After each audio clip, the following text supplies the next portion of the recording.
2 weeks ago, a young girl walked into our parish office. She introduced herself as Teresa from KK. She was in KL to attend a company event. Of course, I asked her, what prompted you to come to visit our parish? Actually, it was a KK friend who had been to our church before who introduced SFA to her. She told her when in KL, go and visit that church, go and see. So she came. But I forgot to ask her anything different or special that you want to see in SFA. I also told her, you come at the wrong time. Should have come on Sunday. Then you will see and experience the parish life. Our Sunday congregation, our Sunday mass and other activities. Now you see only 2 of us in the office. And I pointed to Mariana Pok and myself at the church buildings. So it was her KK friend who introduced her to our SFA church. I then took the opportunity to introduce her 3 things which I am very passionate about. Our SFA 8 habits bookmark, plus a few for her to take back to KK to introduce them to their friends, and also the Bible diary, and the third on a few physical movements for her physical exercise. So right on the spot in the parish office, I shake like you see. In today's gospel, John the Baptist introduced 2 of his own disciples to Jesus. In doing this, he introduced them to their new future. The 2 disciples left John and followed Jesus and stayed with him. John the Baptist runs the first introduction agency for those who are looking for the Messiah. Our parish may consider creating a new ministry, matchmaking ministries, introduce boy and girlfriend to those who are single.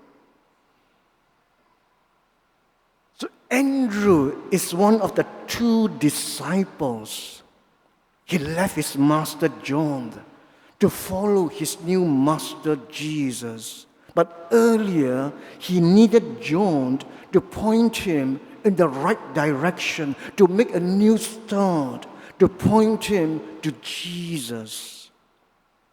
Now, what John did to Andrew, Andrew did for his brother Simon. Andrew shared his new discovery with him. We have found the Messiah. So fired up with his new discovery, he introduced his brother to Jesus. In John's gospel, like Eli, the high priest, and John the Baptist, Andrew has this special function of introducing people to Jesus. When we reflect on the beginnings of our own Christian faith, we recall the people who first introduced us to Jesus. For my family, it started with one of my sisters. Most of us can think of a particular person who enabled us to begin our journey in faith. For me, it was my catechism teacher who once a week would cycle for 1 hour to my kampong to teach me, just me alone, about Jesus, about our Christian faith. We can also think of others who introduce us anew to Jesus. None of us goes alone to Jesus. Our access to Jesus is always mediated through people, through community. We all come to Jesus by way of generations of Christians who share their experience of Jesus, people who were themselves introduced to Jesus by others. Now, as disciples, we have to play our own part in introducing others to Jesus, our Lord and Master. If we believe, if we are convinced that Jesus is worth knowing and following, we will introduce people to Jesus.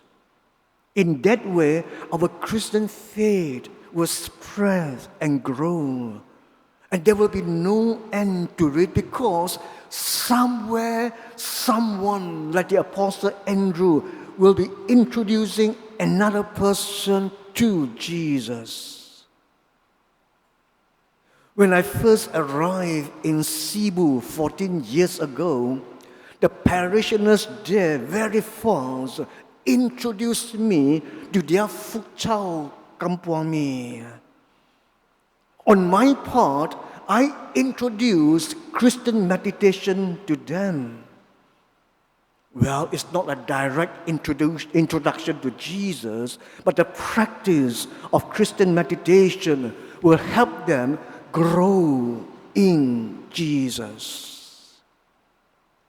Coincidentally, the person who introduced me to Christian meditation, our national director of the WCCM is present here tonight.